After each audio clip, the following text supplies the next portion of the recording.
Einride is at the core a freight technology company that helps our customers, who are some of the world's largest shippers, to sort of transition their fleets from where they are today with diesel and manual-based transportation into electric and autonomous. And we do that through the deployment of our platform model, which sort of sits in the middle and orchestrates all the different parts and the different technologies required to drive that transition, and help them throughout that journey, and deploy our sort of electric manual trucks for the first step in terms of electrification, and our autonomous vehicles for the automation of their transportation. Where does Europe stand when it comes to autonomy in the freight sector?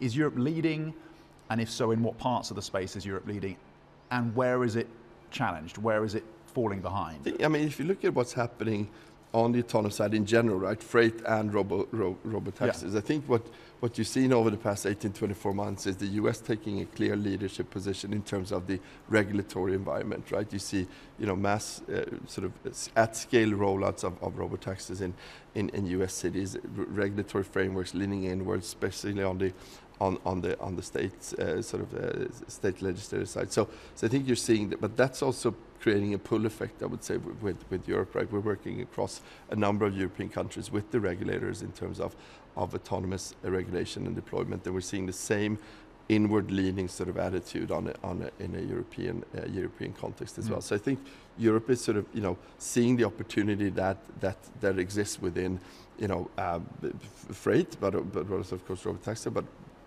specifically on the freight side. So I think we'll see continued success, and Europe sort of catching up to the US in terms of that regulatory environment.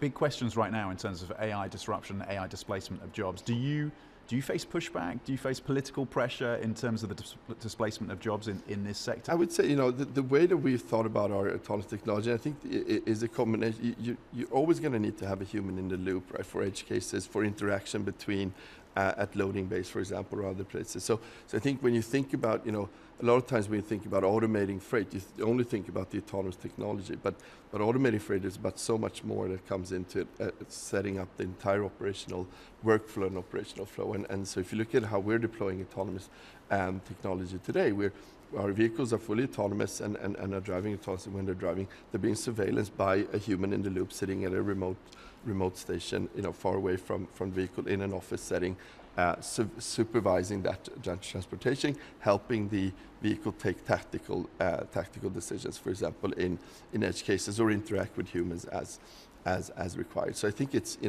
once again, that gradual process and actually transitioning jobs into a different set of jobs is how we think about this transition to autonomous.